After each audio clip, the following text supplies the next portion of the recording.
नमस्कार। तबला तो हम लोग सीख ही रहे हैं।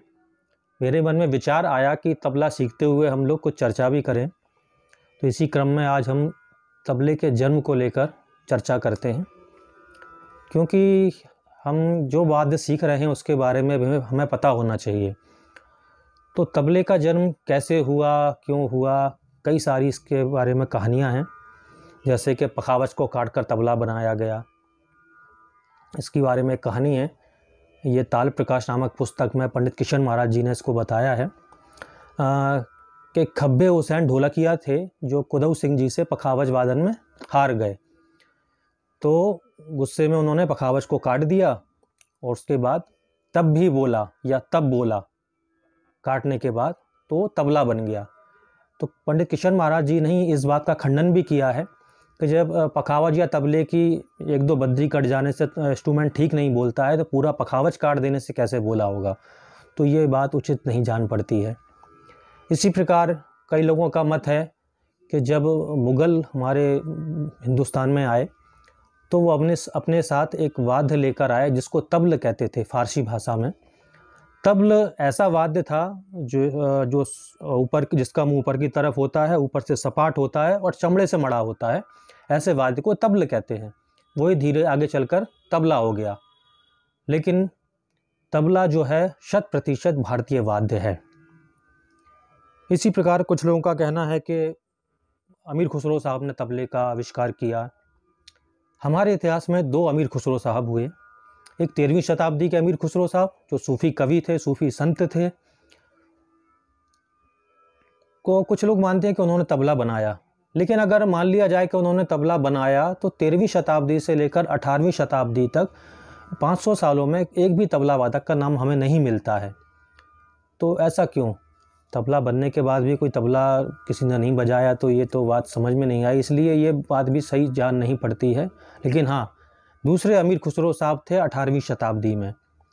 तबला उन्होंने भी नहीं बनाया, लेकिन संगत के लिए उन्होंने तबले का प्रयोग शुरू किया। इसलिए उनका नाम अमीर खुसरो साहब का तबले के साथ जोड़ा जाता है।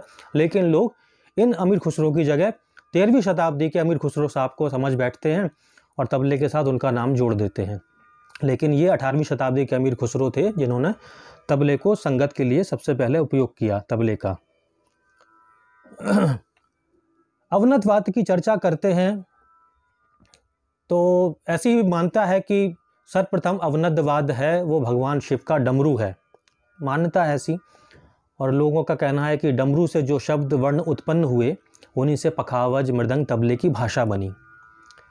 इसी प्रकार एक कहानी ये भी है कि एक बार भगवान गणेश ने राक्षस वृत्तासुर का वध किया, और जब उसका उत्सव मनाया गया वध करने के बाद, तो उन्होंने ज़मीन में गड्ढा खोदकर वृत्तासुर की खाल को उस पर मढ़ा और वहाँ से अवनतवाद का प्रारंभ हुआ। पहला अवनतवाद वो हुआ। इसी प्रकार एक प्राचीन अवनतवाद है दरदुर। वो भी दो तरीके का वाद्य है। आगे जाकर लोगों का कहना है कि वो तबला बना। लेकिन इन सब कहानियों में या बातों में मुझे पंडित विजय शंकर मिश्र की बात बिल्कुल अच्छी लगी, बहुत अच्छी लगी। वो मतलब इन सब से तबले के जन्म के बारे में सबसे नज़दीकी में वही पहुँचे हैं। और उनकी जो बात है कई पुस्तकों में मुझे मिली। उन्होंने तबला पुराण में जिक्र किया है इस बात का। और वही कहानी आप ताल परिचय में जाएं तो पंडित गिरीशचंद्र श्रीवास्तव जी ने भी उसमें उसी कहानी का जिक्र किया है। इसी प्रकार ताल प्रकाश में भी वही कहानी है जो मैं आपको बताना चाह रहा हूँ तबले के बारे में। तो विजय अंकल ने जो लिखा है वो आपके सामने प्रस्तुत कर रहा हूँ कि जो प्राचीन ताल वाद्य है तबला, और इसको बनाने का श्रेय जाता है स्वाति मुनि को, स्वाति ऋषि। ऐसा कहते हैं कि स्वाति ऋषि और नारद जी ही प्राचीन जो वाद्य थे उनके आविष्कार करता हैं।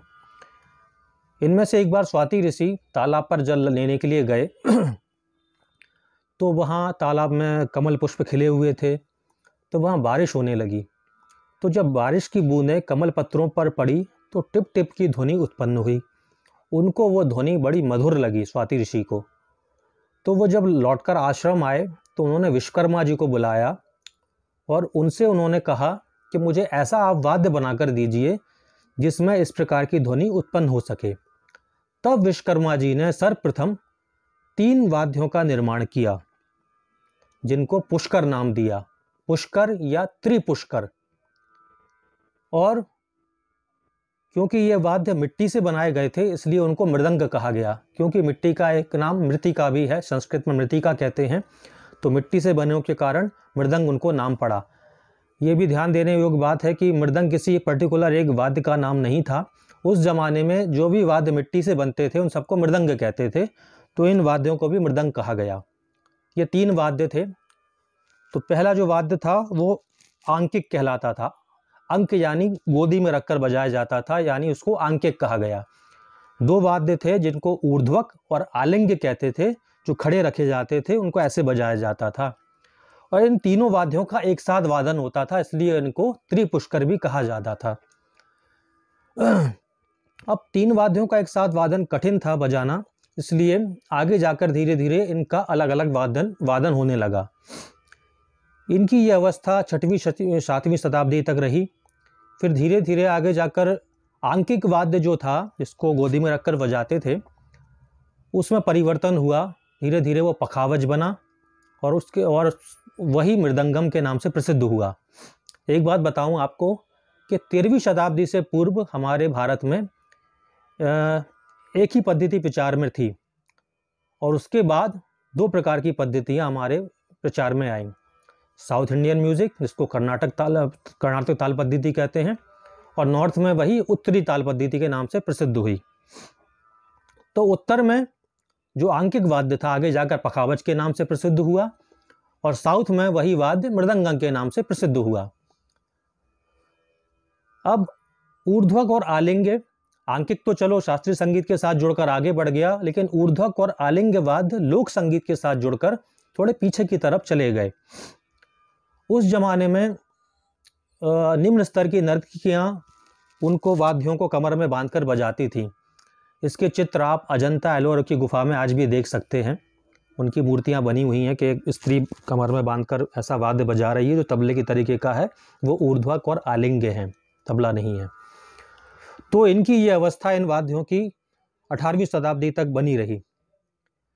18वीं शताब्दी में मोहम्मद शाह रंगीले के दरबार में सदारंग जी थे, उस्ताद, जिनका नाम था उस्ताद नेमत खां साहब, जो अपने उपनाम सदारंग के नाम से प्रसिद्ध हुए। जब उन्होंने ख्याल गायन का आविष्कार किया तो उसके साथ पखावज की संगति अनुपयुक्त सिद्ध हुई। तब सोचा गया कि ऐसा कौन सा वाद्य है जो उसके साथ संगति में सही फिट हो, सही बैठ सके। उसी दरबार में थे अमीर खुसरो साहब। कई जगह लिखा हुआ है कि अमीर खुसरो साहब जो थे वो सदारंग जी के छोटे भाई थे। एक जगह ये भी लिखा हुआ है कि रहमान खां पखावजी थे पंजाब के, उनके पुत्र थे अमीर खुसरो साहब। खैर जो भी रहा हो, अमीर खुसरो साहब ने फिर ऊर्ध्वक और आलिंग को ख्याल के साथ बजाना शुरू किया और पखावज के ही बोलों को बंद करके उन्होंने बजाना प्रारंभ किया। तो एक बात यह भी है कि तबले का जो पहला घराना बना वो पंजाब था, क्योंकि पंजाब में ही ये प्रयोग शुरू हुए। पखावज के बोलों को बंद करके तबले पर बजाया गया। अब बात आती है कि ऊर्ध्वक और आलिंग संस्कृत शब्द थे, तो ये उच्चारण करने में कठिन होता है शब्द, और मुस्लिम लोगों ने सोचा कि उनके पास तबल नाम था, पहले से एक वाद्य था, तो उन्होंने तबल को ही तबला कर दिया, इस वाद्य को तबला नाम दे दिया। तो यानी कि देखा जाए तो तबला बहुत प्राचीन वाद्य है, जिसको संस्कृत में ऊर्ध्वक और आलिंग कहते थे, लेकिन वो 18वीं शताब्दी तक आते आते तबला बन गया। तो ये यहाँ से तबले की शुरुआत हुई और ख्याल गायन की संगति के लिए तबले का प्रयोग शुरू हुआ। अब एक और बात यहाँ आती है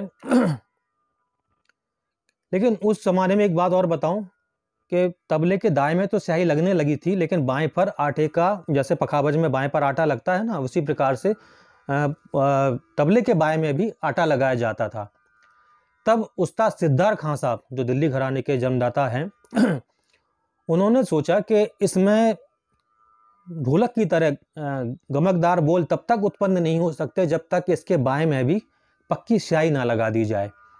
तो उन्होंने बाएं में पक्की स्याही लगा दी। इस सुधार के कारण उनको सुधार खां भी कहा जाने लगा। सिद्धार खां से वो सुधार खां हो गए। क्योंकि वो दिल्ली के निवासी थे तो उनकी टेक्निक थी, अलग टेक्निक बनाई, इसलिए वो दिल्ली घराना डेवलप हुआ। अब एक बात पंडित विजय अंकल ने बड़ी अच्छी कही है, पंडित विजय शंकर मिश्र जी ने, कि अमीर खुसरो जो पंजाब के थे, तबले का प्रयोग सबसे प्रथम उन्होंने शुरू किया पंजाब में। लेकिन उसके बाद पंजाब घराने का कोई भी उसके आगे उनके शिष्य, उनके बेटे ने, उनका नाम नहीं मिलता है। वहीं दिल्ली घराने के सिद्धार खां साहब का पूरी वंश परंपरा मिलती है, उनके पुत्र, उनके शिष्य।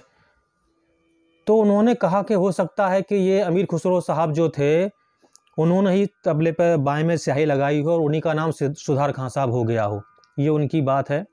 तो ये बात भी सही लगी, क्योंकि अगर अमीर खुसरो साहब पंजाब में थे, उन्होंने तबले का डेवलप किया, तो उनके कोई शिष्य, पुत्र, कोई तो तबला वादक का नाम मिलता पंजाब में, लेकिन नहीं मिला।